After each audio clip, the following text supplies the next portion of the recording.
noong nakaraang linggo sa zona ni Pangulong Bongbong Marcos. Binanggit niya na ibaban na o isasara na ang lahat ng pogo dito sa atin dahil hindi na malingit sa ating kaalaman na puro kasamaan na lamang at perwisyo ang dulot ng mga pogo dito sa atin. Kaya naman, itong isang empleyado na nagtatrabaho sa pogo hindi talaga maiwasan maglabas ng saloobin sa ating presidente. At ito ang kanyang sinabi. Shoutout po pala kay Bongbong Marcos. Hindi ko alam kung bobo po kayo o sobrang bobo niyo po.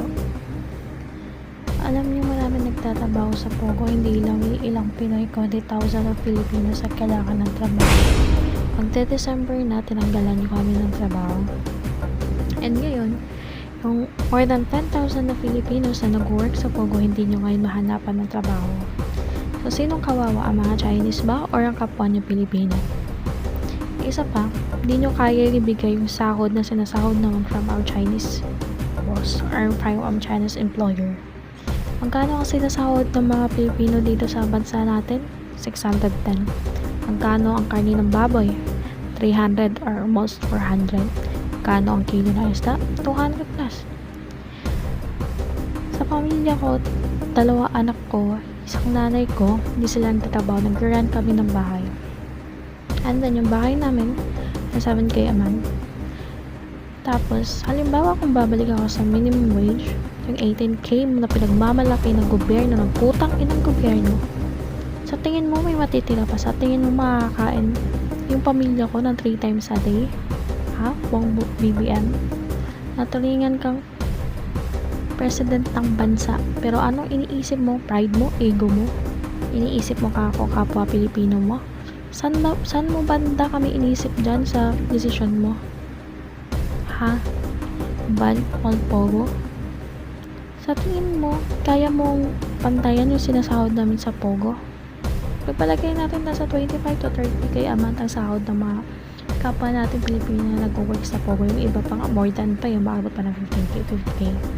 Nakakapag-ipon kami, nakakain yung pamilya ko ng 3 times a day, masarap na ulam, walang pinoproblema, hindi na puputulan ng kuryente, hindi nangungutang. Kasi sakto yung sahod. Ngayon, yung 10,000 na Filipinos na nawalan ng trabaho dahil sa desisyon mo, putang inakabobo ka.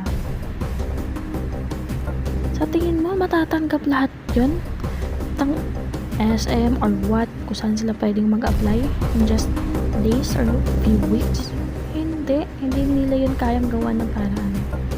Kasi alam natin sa bansa na to, ang daming arte. May mga tattoo yung mga nagtatrabaho sa Pogo, hindi nila pwedeng tanggapin sa government workers. Kahit nga cashier, kailangan pa ng diploma or college degree. Ito lang kaya hindi umuunlad tong bansang to. Hindi umuunlad dahil sa pamamalakad ng mga putang ina nyo. Palibhasa kasi, kayong mga nasa gobyerno, may kinakain kayo araw-araw. Hindi nyo pinaproblema pang kain nyo, kaya hindi nyo iniisip yung huwag nyo gawin excuse na ginagawa nyo to para sa kapwa Pilipino, para kay kakaunlad na bansa. Hindi, ginagawa nyo to para sa sarili nyo lang. Kala nyo hindi kayo tumatanggap ng pera galing sa mga Chinese, yung boss nga namin sa Pagcor mismo nagbabayan milyon. Kaya huwag nyo sinasabing hindi kayo natanggap ng pera galing sa mga Chinese na yan. Sa tingin nyo, sinong nakikinabang dyan sa mga Chinese na andito? Kami, nakapwa Pinoy nyo, nakapagtrabaho kami ng maayos. Pinapasahod kami ng paayos ng walang delay. Walang diskriminasyon sa Pogo. Hindi kagaya dito pag magtatrabaho ka. Porket may tattoo ka, porket hindi ka nakagraduate, hindi ka tanggap. Hindi nyo iniisip yung mga naaapektuhan. O ngayon, yung mga Chinese na yan, gagawa yan ng paraan. Maghahanap yan ng place kung saan pwede gawin yung operation nila. And then back to the toxic place na naman, which is mag-i-stay yan ng mga employee. Syempre, mga Pinoy tayo. Papasok tayo sa trabaho delikado para may mapakain sa pamilya natin. Ngayon, ginagawa yung delikado ulit ang Pogo. Kapag naka-stay in places kami, bawal kaming lumabas, dun na yung pwede kaming i-torture. Putang ina. Diba? Kasalanan mo to, Marcos. Pag may namatay ulit dahil sa Pogo, kasalanan mo to. Kasi maglalakas loob na yung mga Chinese na yan. I-torture kami mga Pinoy. Kasi wala na kaming kakapitan. Ban na eh. Ban na yung Pogo eh. Sasabihin nila, bakit ka nagtrabaho dito? Eh wala eh. Malaki yung sahod dun eh. Doon nakakakain ng pamilya ko ng maayos. Kaya sa susunod na sasabihin mo, unity mo, unity, pinagkakaisa. Eh wala kang naimaambag sa bansang to eh. Mababang presyo ng gulay, ng isda, ng karne, putang ina. Baka minimum major gutom na. Yan. Nakita nyo? Napanood nyo? Anong sa tingin nyo? Tama ba si ate sa sinabi niya kay presidente? Kung ako ang tatanungin, talagang hindi talagang maganda ang Pogo dito sa atin. Isipin mo naman, ang puro kasamaan na dinudulot nito sa ating bayan. Ang perwisyong binibigay nito sa ating mga mamamayan. Oo nga at diyan kayo kumikita. Oo nga at diyan nyo nabubuhay ang inyong pamilya.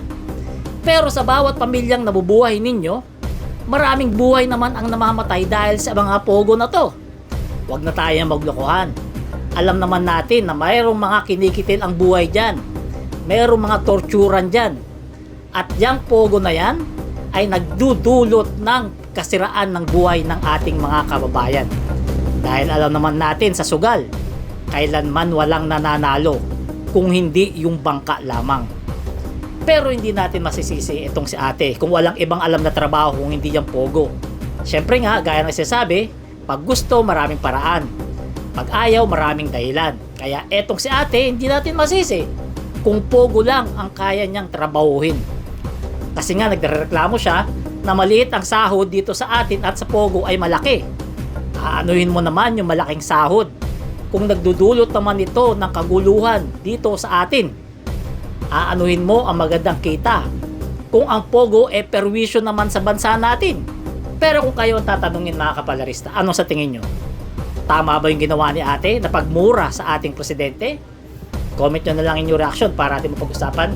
Salamat.